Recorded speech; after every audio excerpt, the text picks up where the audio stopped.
بل تپوس یې کړی دی چې اکثر مونږ اورو چې دا ملکي حالات او دا مهنګایي زمونږ د اعمالو په وجه ده. ذهن کې دا اشکال دی چې یورپ والا خو اعمال زمونږ نه زیات خراب دي، نو بیا دا ولې د هغه فطرت جدا دی او ستا فطرت جدا دی.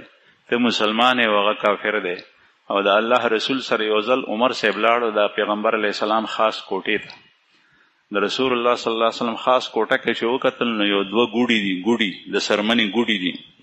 هغه زمانه کې ولوخه د سرمنې و، په هغې کې د پیغمبر علیه السلام څه کپړې پرتې دي، بل څه شي نور په کوټه کې هیڅ شی نشته، نه طلایي شته، نه بړستن شته، نه بستره شته، یو پوزی دی په هغې د الله رسول پروت.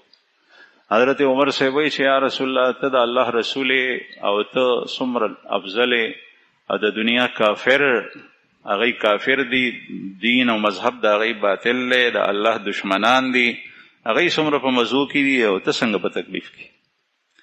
رسول الله صلی الله علیه وسلم ورته پروت و او بیا کېناست او مخ مبارک متغیر شو، لکه سخت انداز سره عمر صاحب ته وایي چې عمر ته اوسه پورې لا په شک کې دا څیزونه خو هغوی ته الله جل شانه دنیا کې ورکړي دي او دنیا لغونې ژوند دی، دا ختم دی او موږ ته آخرت دپاره سنبال کړي دي. په آخرت کې بیا د هغوی دپاره ټول عذاب او تکلیفونه دي.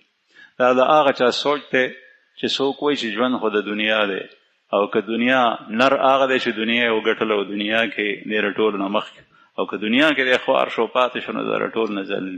دا سوچ انتهایی خراب. د فطرت د مسلمان یو دی، د کافر بل دی. د هغه دپاره دا څیزونه دي او هغه هم د مسلمان د برکته خوري. مسلمان ته هم کله خدای پاک ورکړي.